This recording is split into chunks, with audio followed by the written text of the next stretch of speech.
Hi guys, my name is Keith Neurotis, known as the leader and superior of Club LASM, aka lover of animated shows and movies, and I'm here with Gilbert. I'm Batman. And Colby. Line? So first things first, how are we doing in this lovely Tuesday afternoon? I've been doing fine. We got lots of excitement coming up there, don't we? Especially with 2023 coming next week. Oh yeah, we got a couple of got weeks. lots of movies coming out. We got Spider-Man Across the Spider-Verse, and we got Nimona coming to Netflix soon. Yeah, when are they going to have that release date for Nimona?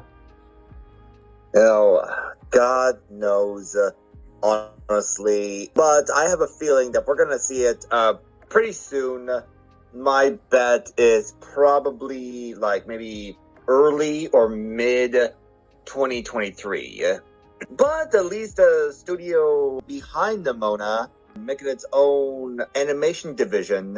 So we could be seeing more from them after Nimona, with Nimona being their first movie, under this division. That's something. Only 2 episodes of the Owl House is going to be out that year too. One of them is the subject for today's episode, which is the prediction for the future. For the future. Futurama. Now, personally speaking, I'm thinking about that future video from Mystery Skull.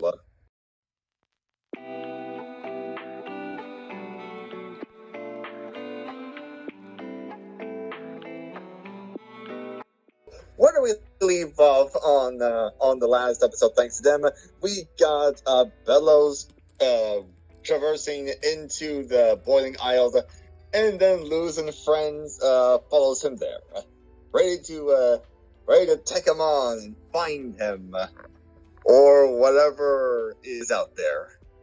I've seen most comic artists depict the Boiling Isle as some sort of wasteland, like something from Mad Max. But I remember Dana Terrace drew a picture of the Collector and King holding hands, what looks like a snowstorm. So, who knows? Maybe the Collector wanted a snow day. Yeah, it could be like all full length of snow. Like we did saw some of the settings of the Boiling Isles being in snow, which is Adventures in the Elements and Oh Titan, Where Art Thou? Most likely because they were in the knee, right? They were in the knee part of the Dead Titan. That sounds like it. Yeah, but yeah, I feel like the whole Boiling Isles will be covered in snow at this point. This is the guess there, judging from the picture Dana drew. But again, it gives up a little bit of clues of what to expect. So we could see an elemental shift in the Boiling Isles. Just imagine the Collector, he's basically a kid.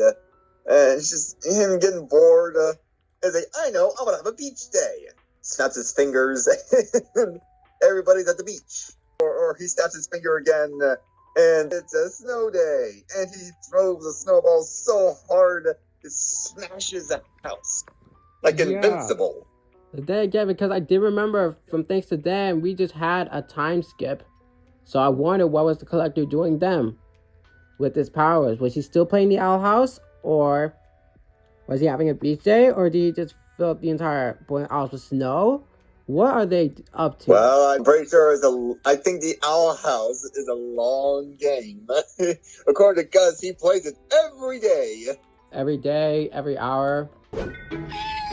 Unless you want to end up like that mess over there. No, you better play. You know what's good for you. But they're just constant one of my predictions for the future, with me having given to know more information about the Collector. I've honestly hoped for the Collector to have at least a slight chance for a redemption arc for them. With Bellows now in the Boiling Isles, it seems possible that Emperor Bellows has to be the big final battle of it all for the finale. That is a likely thing. This is funny. This is true. I was in a group chat with someone, with an animator, and we were debating whether or not Bellows was Dutch or English. No kidding. I'm not joking. We were actually talking about how we were actually looking back in history of when Connecticut was colonized. In the first around the 1610s, it was there by the Dutch as traders, but then by the 1630s, that's when the English came in and just settled the whole place. Since the Isles was most likely having some Salem witch trials inspiration from the show, it can most likely take place around that era for Bellows' case. I think. Who knows? Connecticut also had a huge witch trial that lasted for almost a decade. Judging from Bellows, yeah, he's in this for the long run. So these witch hunters are pretty crazy. That's why you see now in most shows, I kind of understand how crazy they are. Yeah, have you seen Paranorman? That was that was quite something what they did to the witch hunters. I recently saw it on Wednesday, the Netflix show that immediately just blew up. I even saw it also on Wednesday. Yeah, well, from bits I've seen, yeah, it does sound like a criticizing people who just worship history and make statues out of monsters. Yeah, like. Hey, we still see some of those statues today. Other than that, like, what can you predict for the future? What can you predict from that episode? Well, I'm not good at predicting. I mean, I did get that one part right when I say they were gonna go to the movies in thanks to them. But I think that was mostly I mostly think it'll be Hunter, Willow, and Gus, not the whole family. But hey, I'll take it. I'll take that point. Well, obviously, we can see a reunion between Darius and Hunter. He's very protective of him. Yeah, I always feel like that reunion is most likely going to happen in the end. Like, and I would love to see, kind of like to see a react. Now I know there's obviously going to be interaction between Camilla and Ida. So I can imagine she'd be pretty upset with Ida over everything that has happened. Not just, with her fighting Bellows. I mean, all the other dangerous crap that she put loose through. Oh, yeah. Right. But I want to see an interaction between Darius and Camilla. Well, because just see how well they've taken care of Hunter. She's going to get the chancla. Woo! At this point, which weapon do you prefer the most do from not Camilla? A baseball bat or a chancla? Chancla. Thankfully, someone, one of the crew members that we saw from the Gallery Nuclear... How do you pronounce it? Gallery Nuclear... Whatever. One of the crew members Gallery Nucleus. Yeah, Gallery Nucleus. One of the crew members said that Lucy's talisman was in her fanny pack that she wore along with her costume Azure outfit.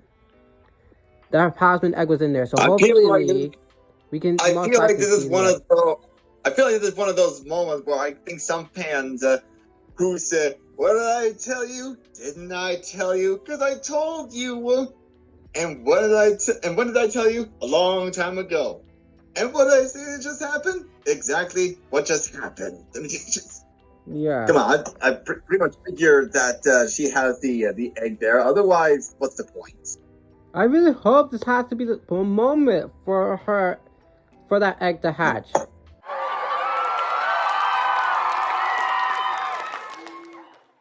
What's crazy is that Disney now realized that the Owl House is popular from a freaking YouTube video. Like, what I mean is, like, they posted the episode thanks to them on YouTube, and holy crap, the views came in, and Disney's like, I've made a grave mistake. Yeah, it only took for that long. That makes me even more upset. The fact that the Owl House got completely kicked to the curb. All thanks to you know who. Well, actually, here's the saddest cut of all. This is, at least according to the people behind the show, this is not Bob Chapek's fault. Oh, okay. It's not. No, look, believe me, I was as shocked as you are. According to Dana, they don't even know that Disney TV exists, honestly. At least according to Dana. Mm-hmm. So someone else screwed over, but this time it is not Bob Chapek. If you don't know, then Bob Chapek has been kicked out by Disney because even they now realize that Bob Chapek he's a real a-hole and a terrible businessman, and they replaced him with the previous president, Bob Iger. Yes, Bob Iger is finally back. Balance has been restored in the Disney world. Thank goodness. It only took him 2 years. That caused the Disney downfall, and with Bob Iger back, finally. Now it's the other guy got to worry about. Yeah, the other. Of course. Then we got the Warner Brothers thing with David Zaslav, who is losing Warner Bros. So much money with all of its, all of its content being removed from HBO Max. Lots of content being removed, projects being canceled, and being removed from platform, and some of the shows are being removed just for tax purposes. He's basically the Judge Doom of the company. Now, some people say it's very easy to say that they hate animation, which I think is true. But it's not just animation that is facing the problem here. There are also some live-action shows and movies on their own platform they're getting rid of. So no, yes, it does. Animation does. And unfortunately, it's an easy target. But it just sounds like Zaslav is just a very, very bad businessman. The same can be said for Netflix. Netflix has 2 incompetent CEOs that is canceling animated shows, but also many other popular shows. There were even worries that The Sandman could have been canceled.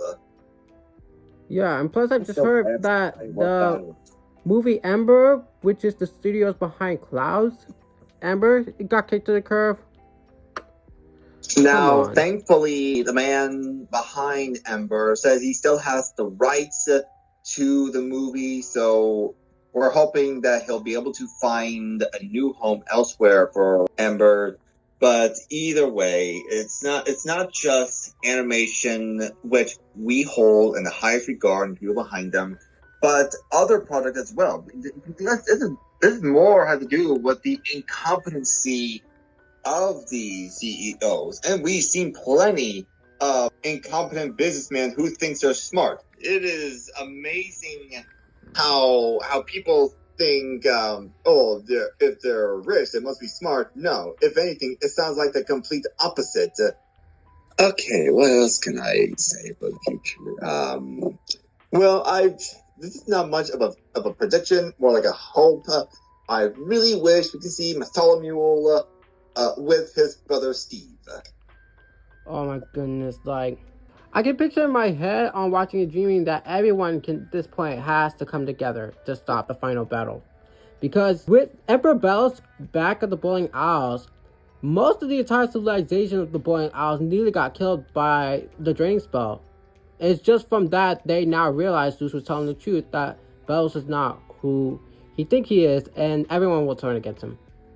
Everyone against but now guy. It's very hard to think about Bellows when you got a little child with godlike powers to I could basically just turn you into goop.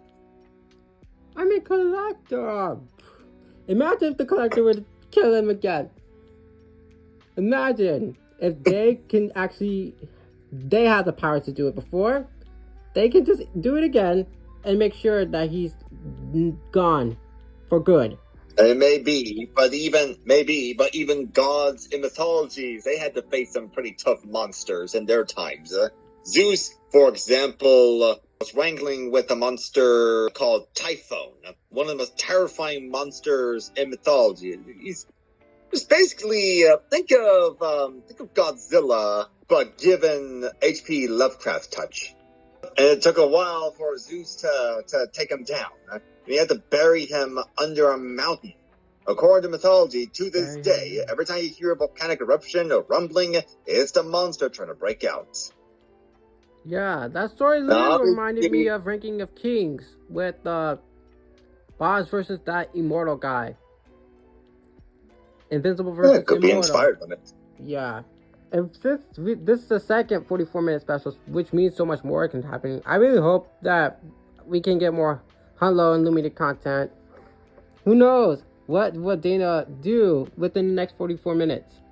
Well, she certainly surprised us with, thanks to them, you could get a little montage of Rebel Force, assuming there are Rebel at all.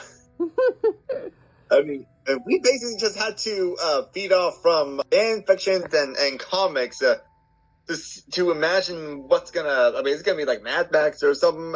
We don't know. We don't even know if there's any rebel groups at all. I mean, who's gonna stand up against a god?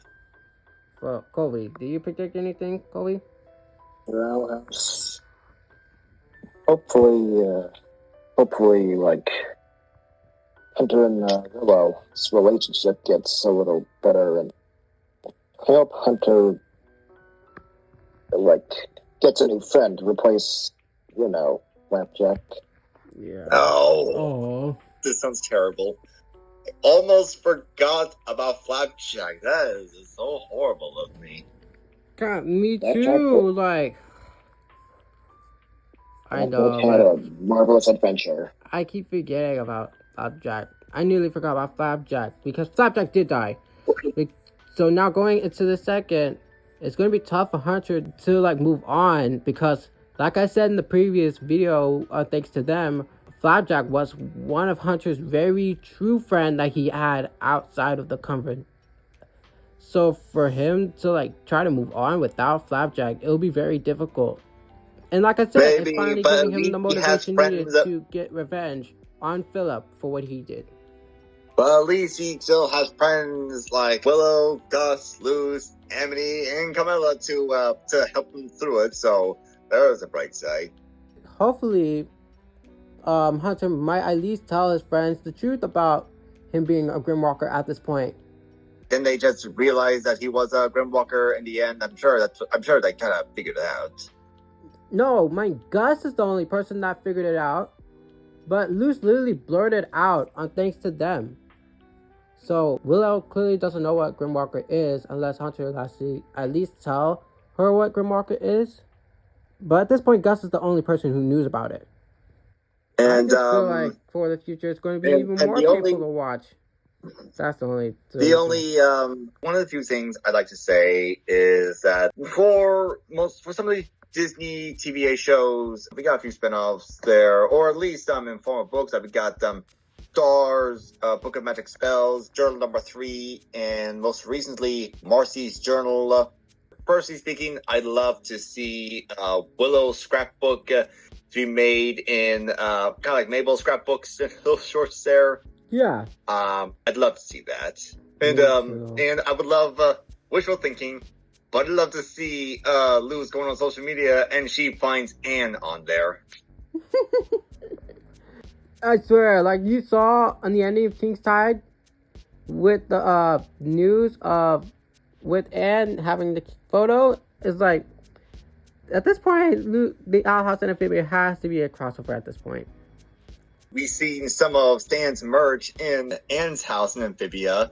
Just imagining a random ending for the Owl House. At the very end, we see a car pull up, and then we see 20-year-old Dipper coming out of the car. I just really hope that Dana and the crew will once again knock it out of the park for the future. I think it's safe to say we should not underestimate Dana and her crew. Obviously, they will do a fantastic job as always. Who knows what's going to happen, because I'm really scared for what will come for next month. With that said, thank you all for being another LASM podcast. Plus, any New Year's resolutions before I end it? Not much of a resolution kind of guy. I'm not good at that. I always say I'm going to do one thing better, then I always break it. I'm going to do the same thing I do every day. Me personally, I feel like I have to be more active with this club more. I have to be more prepared for any type of meeting or any type of podcast recording sessions, I have to be more fully prepared more. That's what my resolution should be. Later, I'm gonna be more awake, as in, like, I'm gonna be more active, and I'm gonna, talk to friends some more. And I'm gonna learn how to control my anger. Yeah, that's the thing I should know. More how to control my anger. I need to learn how to control of how I respond when it comes to stress. Especially when it's social media, I have to learn how to respond more in a calm way. With that said, make sure to drop a like and subscribe. Click on the notification bell so that way you won't miss out on any more animation content for the future. With that said, I bid you peace. Bye! Say bye, everyone. I'm worried about the future. Who's that? Future.